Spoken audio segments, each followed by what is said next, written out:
முருகரை கும்பிடுறவங்க எல்லாருமே ரொம்ப சந்தோஷமா இருக்கிறாங்க போல அப்படின்ட்டு நீங்களாம் நினைக்கிறீங்களா? அது உண்மைதான். ஏன்னு நான் சொல்றேன்.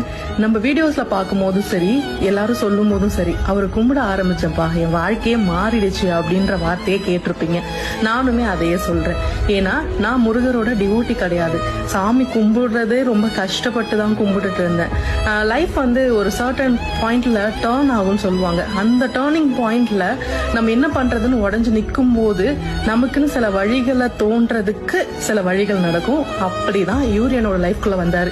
இவர் ஏன் வந்தாரு, எதுக்கு வந்தாரு, என்ன சேஞ்சஸ் பண்ணாரு, இதெல்லாம் பத்தி நான் ஆராய்ஞ்சதே கிடையாது.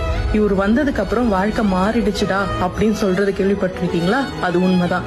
ஏன் நான் சொல்றேன், நமக்கு பின்னாடி பேசுறவங்க, நமக்கு முதுகுல குத்துறவங்களை பத்தி எல்லாம் நம்ம யோசிக்கவே மாட்டோம். நமக்குன்னு ஒரு பாதை உருவாக ஆரம்பிக்கும். அதை நோக்கி நம்ம போக ஆரம்பிப்போம். லைஃப்ல நெக்ஸ்ட் ஸ்டெப் என்னன்றத யோசிக்கிறதுக்கு இவரு நமக்கு ஒரு வழி சொல்வாரு. அதுதான்